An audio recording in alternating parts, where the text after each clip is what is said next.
వైసీపీపై పవన్ కళ్యాణ్ నయా స్కెచ్ ఏంటి, ఎందుకు ఏపీ రాజకీయ లెక్కలు మారుతున్నాయని రాజకీయ విశ్లేషకులు చెబుతున్నారు. ఈ వీడియోలో పూర్తిగా తెలుసుకుందాం. ఒకప్పుడు సభలు, నిరసనలు, ప్రజా సమస్యలతో ఎక్కువగా కనిపించిన పవన్ కళ్యాణ్ ఇప్పుడు అధికార బాధ్యతలతో పాటు రాజకీయ వ్యూహాలపైన సమానంగా దృష్టి పెడుతున్నారని పరిశీలకులు అభిప్రాయపడుతున్నారు. ముఖ్యంగా చట్టబద్ధ పాలన, వ్యవస్థల బలోపేతం, పరిపాలనలో పారదర్శకత వంటి అంశాలపై పవన్ కళ్యాణ్ తరచూ మాట్లాడుతున్నారు. అయితే అసలు ట్విస్ట్ ఇక్కడే ఉంది. గత కొంతకాలంగా జనసేన పార్టీని గ్రామ స్థాయి నుంచి బలోపేతం చేసే దిశగా అడుగులు వేస్తున్నట్టు స్పష్టంగా కనిపిస్తోంది. పార్టీ విస్తరణ, కొత్త నాయకత్వానికి అవకాశాలు, యువతను రాజకీయాల్లోకి తీసుకురావడం వంటి అంశాలపై పవన్ ప్రత్యేక దృష్టి పెట్టినట్టు కనిపిస్తుంది. రాజకీయ విశ్లేషకుల అభిప్రాయం ప్రకారం ఇది కేవలం ప్రస్తుత రాజకీయాల కోసమే కాకుండా 2029 రాజకీయ సమీకరణాలను దృష్టిలో పెట్టుకుని తీసుకుంటున్న నిర్ణయాల అనే చర్చ జరుగుతుంది. మరోవైపు వైసీపీ కూడా తన రాజకీయ బలాన్ని కాపాడుకునే ప్రయత్నాల్లో ఉంది. ప్రతిపక్ష పాత్రలో మరింత దూకుడుగా వ్యవహరిస్తున్న వైసీపీ అధికార కూటమిపై విమర్శలు చేస్తూనే ఉంది. అయితే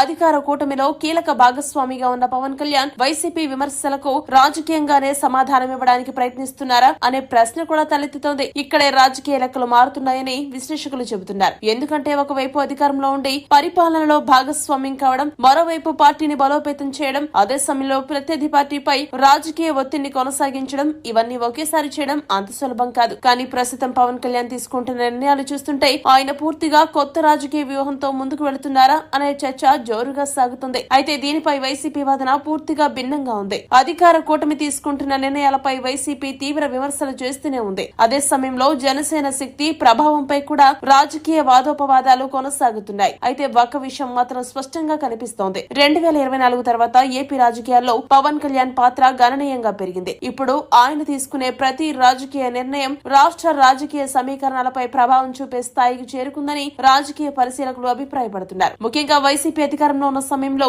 అనేక సందర్భాల్లో జనసేనను రాజకీయంగా బలహీనపరిచే ప్రయత్నాలు జరిగాయని ఆ పార్టీ నాయకులు ఆరోపిస్తూ వచ్చారు. అయితే అధికార మార్పు తర్వాత పరిస్థితి పూర్తిగా తారుమారినట్టు కనిపిస్తుంది. ఇప్పుడు రాజకీయ వేదికపై మాత్రమే కాకుండా సంస్థాగత స్థాయిలో, క్షేత్ర స్థాయిలో కూడా జనసేన తన ఉనికిని బలంగా చాటుకునే ప్రయత్నం చేస్తుంది. ఇదే సమయంలో వైసీపీ నుంచి అసంతృప్తి గళాలు వినిపించడం, స్థానిక స్థాయిలో రాజకీయ సమీకరణాలు మారడం వంటి పరిణామాలు పవన్ కళ్యాణ్ రాజకీయ వ్యూహానికి మరింత బలం చేకూరుస్తున్నాయా అనే చర్చ రాజకీయ వర్గాల్లో సాగుతోంది. ఇక మరోవైపు వైసీపీ కూడా క్షేత్ర స్థాయిలో పార్టీని బలోపేతం చేసే ప్రయత్నాలు చేస్తుంది. జగన్మోహన్ రెడ్డి కూడా పార్టీ శ్రేణులతో నిరంతరం టచ్ లో ఉంటూ రాబోయే రాజకీయ పోరాటానికి సిద్ధం కావాలని పిలుపునిస్తున్నారు. అంటే అధికార కూటమి ఒకవైపు, వైసీపీ మరోవైపు. ఏపీ రాజకీయాల్లో పోటీ మరింత ఆసక్తికరంగా మారబోతుందనే అభిప్రాయం వ్యక్తమవుతుంది. అయితే రాజకీయ విశ్లేషకులు మరో ఆసక్తికర అంశాన్ని కూడా ప్రస్తావిస్తున్నారు. అధికారంలో భాగస్వామిగా ఉన్నప్పటికీ పవన్ కళ్యాణ్ తన రాజకీయ గుర్తింపును ప్రత్యేకంగా నిలబెట్టుకునే ప్రయత్నం చేస్తున్నారని వారు చెబుతున్నారు. ఒకవైపు కూటమి ధర్మాన్ని పాటిస్తూనే మరోవైపు జనసేనకు ప్రత్యేక రాజకీయ స్థానం కల్పించే దిశగా ఆయన అడుగులు వేస్తున్నట్టు కనిపిస్తోంది. ఈ వ్యూహం భవిష్యత్తులో జనసేనకు ఎంతవరకు రాజకీయ లాభం చేకూరుస్తుంది అన్నదే ఇప్పుడు ఏపీ రాజకీయాల్లో హాట్ టాపిక్ గా మారింది. మరి మీ అభిప్రాయం ఏంటి?